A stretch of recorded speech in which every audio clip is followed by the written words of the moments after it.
Next हमारे पास है monotone sequences and functions. ठीक है, इसमें हम चार तरह की सीक्वेंस पढ़ेंगे। सबसे पहले हमारे पास क्या है, a sequence s n of real number is said to be non decreasing. पहला पॉइंट क्या है, नॉन डिक्रीजिंग। नॉन डिक्रीजिंग में आप देखें कि हर आने वाली अगली टर्म, नॉन डिक्रीजिंग का मतलब क्या है, इंक्रीजिंग। सिंपल लफ्जों में आप देखें ना, नॉन डिक्रीजिंग का मतलब यही है, इंक्रीजिंग। लेकिन नॉन जब साथ आ जाता है तब इक्वल का साइन आ जाएगा, ये जस्ट डिफरेंस। नॉन डिक्रीजिंग का मतलब इंक्रीजिंग ही है, ये देखें इंक्रीजिंग की भी वही कंडीशन है और ये भी, जस्ट क्या डिफरेंस है, ये जो इक्वल का साइन है। नॉन डिक्रीजिंग में हर आने वाली अगली टर्म अपनी पिछली टर्म के जो है वो अपनी पिछली टर्म से बड़ी होगी या फिर उसके बराबर हो सकती है। नॉन इंक्रीजिंग की बात करें तो जो पहली टर्म है वो अगली टर्म से बड़ी होगी या उसके बराबर होगी। ठीक है, इंक्रीजिंग सिंपल, हर आने वाली टर्म बड़ी होगी, डिक्रीजिंग में हर आने वाली टर्म छोटी होगी। ये कंडीशन जिसकी हैं जो आपने अच्छे से पढ़ लेनी है। For all n the sequences are called monotone और मोनोटोनिक सीक्वेंसेस। अब function f R to R is said to be non decreasing. किसी भी फंक्शन को हम कहते हैं नॉन डिक्रीजिंग। नॉन डिक्रीजिंग कब कहते हैं, नॉन डिक्रीजिंग अभी हमने पढ़ा है कि हर आने वाली टर्म अपनी पिछली टर्म के से या तो बड़ी होगी या उसके बराबर होगी। तो अगर दो हमारे पास number X one X two, दो पॉइंट्स हमने लिए हैं, वो उनका रिलेशन क्या है, एक्स वन जो है वो लेस देन एक्स टू है। तो उससे क्या होगा, हर आने वाली अगली term F of x one, मतलब पिछली जो टर्म पे फंक्शनल वैल्यू है वो अपनी अगली फंक्शनल एक्स टू पे जो वैल्यू है वो उससे क्या होगी, छोटी होगी या तो बराबर होगी। F of x one less than equal f of x two, वही कंडीशन नॉन डिक्रीजिंग की, हर आने वाली टर्म अपनी पिछली टर्म से या तो बड़ी है या फिर उसके बराबर है। इसी तरह जो है वो नॉन इंक्रीजिंग की कंडीशन इन्होंने लिखी है। For all x one and x two we say that f is increasing. Increasing simple, आने वाली टर्म पिछली टर्म से बड़ी है, और डिक्रीजिंग में भी वही कंडीशन उन्होंने लिखी है जो डिक्रीजिंग मोनोटोनिक सीक्वेंसेस में हमने पढ़ी है। If f has any of these properties it is said to be monotone और मोनोटोनिक। अगर कोई भी इन चारों में से कोई भी प्रॉपर्टी पाई जाए, क्योंकि कोई भी सीक्वेंस अगर आप नोट करें, कोई भी सीक्वेंस है उसमें एटलीस्ट एक रिलेशन तो पाया जाएगा ना सब में, या वो नॉन डिक्रीजिंग होगी ना, या वो नॉन इंक्रीजिंग, या फिर इंक्रीजिंग और डिक्रीजिंग। इनमें से एक तो होगी ना, ये नहीं हो सकता कि इनमें से कोई भी ना हो। तो फिर उसे हम कहते हैं ये हमारे पास क्या है, मोनोटोनिक फंक्शन है। जैसे ये उन्होंने एग्जांपल दी है, graphing some basic functions. Next हमारे पास क्या स्टार्ट हो रहा है, ग्राफ्स। बेसिक फंक्शंस के आपको ग्राफ आने चाहिए, जिस तरह मैंने आपको फर्स्ट ईयर में कहा था ट्रिग्नोमेट्रिक फंक्शंस के आप ग्राफ जो है वो रिमाइंड कर लें। ट्रिग्नोमेट्रिक फंक्शंस के बाद जो है मैंने कहा था इनवर्स ट्रिग्नोमेट्रिक के भी रिमाइंड कर लें। आप बार बार उसको देखेंगे ऑटोमेटिकली आपके माइंड में वो बैठ जाएगा ग्राफ उसका कैसा है।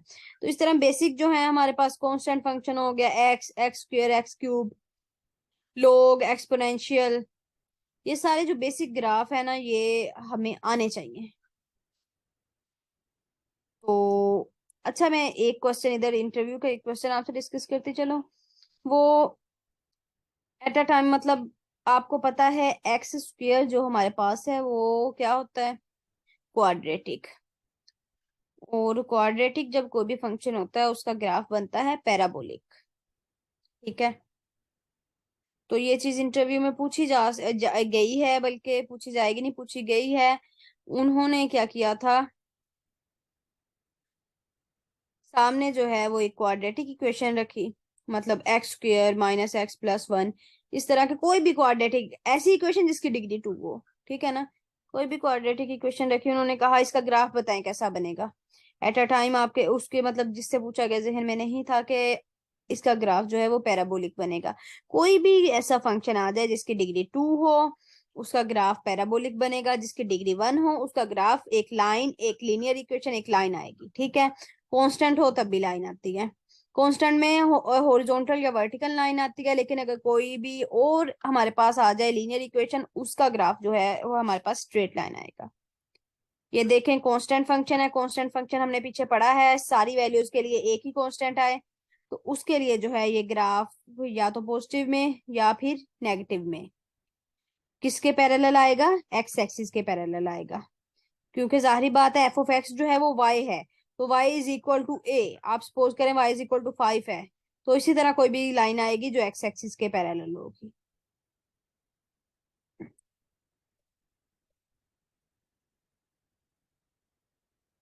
आइडेंटिटी फंक्शन, जो सेम वैल्यू पुट करते हैं वो सेम हमारे पास रिटर्न में आ जाती है, ऐसे फंक्शन को हम बोलते हैं आइडेंटिटी फंक्शन।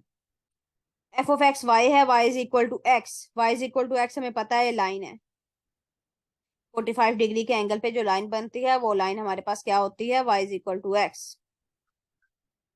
नेक्स्ट हमारे पास जो है ये एब्सोल्यूट, हमने एब्सोल्यूट वैल्यू की डेफिनेशन भी पढ़ी है पीछे, ठीक है। तो ये जो है ये हमारे पास एब्सोल्यूट वैल्यू का मॉडुलस का जो है फंक्शन का वो ग्राफ है।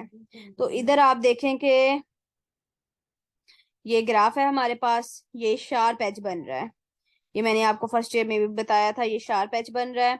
यहाँ पे शार्प एज पे हम कंटिन्यूटी तो डिफाइन कर सकते हैं, हम डिफरेंशिएबिलिटी डिफाइन नहीं कर सकते। हम डिफरेंशिएबिलिटी डिफाइन इसलिए नहीं कर सकते क्योंकि डिफरेंशिएबिलिटी डिफाइन करने के लिए हम कहते हैं कि हम जिस पॉइंट पे डिफरेंशिएबिलिटी डिफाइन कर रहे हैं उस पॉइंट पे हमारे पास यूनिक टेंजेंट है, लेकिन जब कोई कोना आ जाता है हमारे पास यूनिक टेंजेंट नहीं बनता। हम यहाँ पे कितने ही टेंजेंट ड्रा कर सकते हैं, ठीक है। तो जब हम कितने टेंजेंट ड्रा कर सकते हैं तो हम उस पॉइंट पे डिफरेंशिएबिलिटी यूनिक नहीं होगी, तो हम कहते हैं हम किसी भी ग्राफ में जब कहीं पे कोना आ जाता है तो उस पॉइंट पे हम डिफरेंशिएबिलिटी डिफाइन नहीं कर सकते। तो आपने सिंपल एब्सोल्यूट फंक्शन में ये चीज याद रखनी है कि जहां पे हमारे पास कोना आ जाता है, और अगर हम स्पेसिफिकली एब्सोल्यूट फंक्शन की बात करें तो ओरिजिन पे हम जो है वो कंटिन्यूटी तो डिफाइन कर सकते हैं लेकिन डिफरेंशिएबिलिटी डिफाइन नहीं कर सकते। ये चीजें रिमाइंड रखने वाली हैं, याद रखने वाली हैं, आप चाहें तो अपने पास साथ लिख भी सकते हैं जो बातें मैं बता रही हूँ। ये देखें एक्स स्क्वायर वही पैराबोलिक फंक्शन आ गया, इसका ग्राफ हमारे पास जो है वो पैराबोला है। वो सिंपल आपको उधर अगर आपको इंटरव्यू में पूछेंगे ना, सिंपल आपको एक्स स्क्वायर का ग्राफ नहीं पूछेंगे, वो आपको थोड़ा सा घुमा फिरा के एक्स स्क्वायर मतलब पूरी क्वाड्रेटिक इक्वेशन बना देंगे ना, x square plus x minus one, x square plus x, इसका ग्राफ बताएं, तो आप तो सोच में पड़ जाएंगे उस वक्त कि इसका ग्राफ हम कैसे निकालें एट अ टाइम। तो आपने उधर फंक्शनल वैल्यू अप्लाई करने नहीं बैठ जाना। इंटरव्यू में ज्यादातर लिखने वाले काम से बचते हैं, क्योंकि जब आप लिखेंगे आगे से आगे क्वेश्चन निकलेंगे, तो आपने कहना है इसका ग्राफ सर पैराबोलिक होगा, यहाँ पे बात जो है वो खत्म हो जाती है। आगे क्वेश्चन करेंगे तो उस लिहाज से आंसर देना है, लेकिन आपने क्वेश्चन जो है वो एहतियातन थोड़ा थोड़ा आंसर देना है। मैंने जो ज्यादातर आंसर नहीं यस इस तरह आंसर दिए थे कि जिस तरह पूछा गया था, ज्यादा बात जो करेगा वो ज्यादा फंसेगा।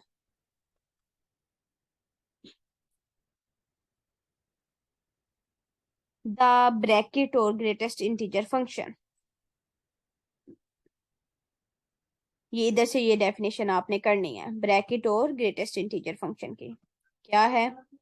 Late f R to R, f of x हमारे पास इसको इस तरह डिनोट करते हैं, denotes the greatest integer not greater than x. इधर से अभी एग्जांपल से पहले इसे देख लेते हैं। ये देखें, ग्रेटेस्ट इंटीजर सबसे बड़ा इंटीजर लेना है जो उस एक्स को क्रॉस ना करे, जो इंक्लूड है। ये देखें ये तो ग्रेटेस्ट इंटीजर है, एक लोएस्ट इंटीजर भी होता है, वो अभी इसमें डिफाइन नहीं है।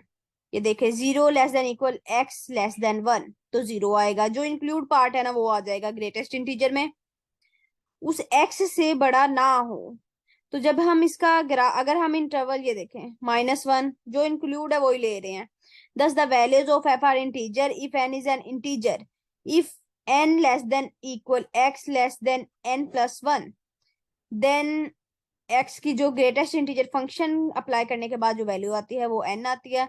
सो एफ इज कॉन्स्टेंट ऑन, तो जो पूरा इंटरवल है ना, अगर ये एक वैल्यू आ गई है तो zero less than x less then one पे इसकी वैल्यू जीरो ही रहेगी पूरी फंक्शन पे। इसी तरह one less than equal x less than two पे इसकी वैल्यू वन रहेगी, मतलब इतने इंटरवल पे ये ग्राफ जो है वो कांस्टेंट होगा, कांस्टेंट लाइन।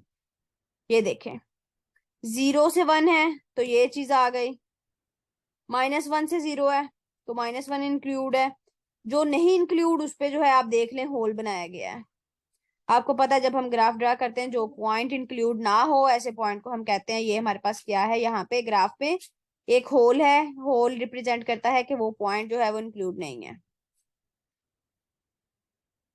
ये इन्होंने लिखा है the right end points of segment of lines are not part of the graph, कि वो ग्राफ का हिस्सा नहीं है।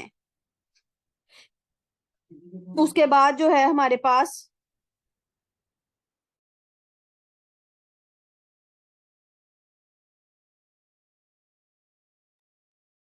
अच्छा जी, उसके बाद जो है हमारे पास आप देखें ये ग्राफ है, वो सिंपल है, पीस वाइज फंक्शन का ग्राफ है।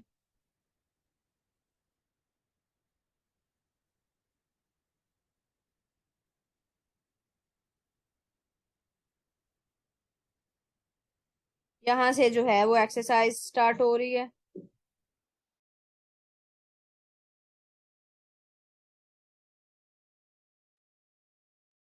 क्वेश्चन नंबर 1 में देखें, सिंपल, हमें पता है A plus B is equal to A minus B, ये भी हमें पता है।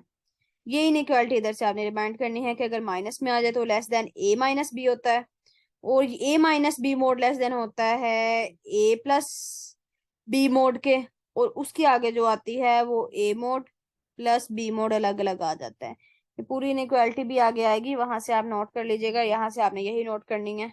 ठीक है, इधर से जो है आपने, और जो है वो कुछ नहीं करना फिलहाल।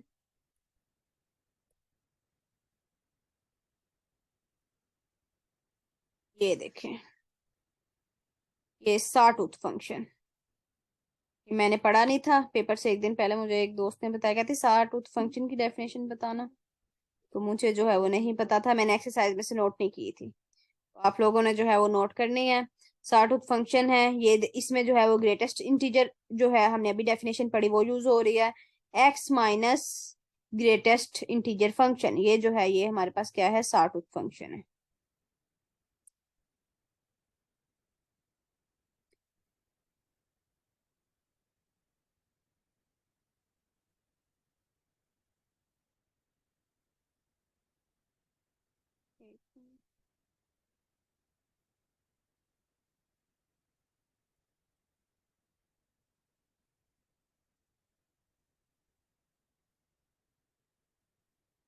ये देखें क्वेश्चन नंबर 30 में, एक्स ग्रेटर देन जीरो हो तो 1 आएगा, हमने पहले मॉडुलस में पढ़ा था एक्स ग्रेटर देन जीरो हो तो एक्स आएगा, लेस देन जीरो हो तो माइनस एक्स आएगा, ये चीज हमने पढ़ी थी ना। लेकिन इसमें क्या है कि एक्स जो है वो ग्रेटर देन जीरो है तो 1 आ रहा है, एक्स लेस देन जीरो है तो 0 आ रहा है, सॉरी -1 आ रहा है, और एक्स इक्वल टू 0 है तो 0 आ रहा है।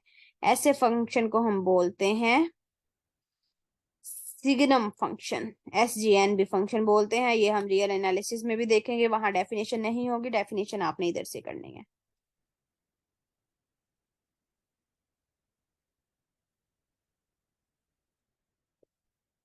यहाँ तक किसी को कोई क्वेश्चन, एक्सरसाइज 1.1 कंप्लीट हो रही है, यहाँ तक किसी को कोई क्वेश्चन है तो वो पूछ सकता है।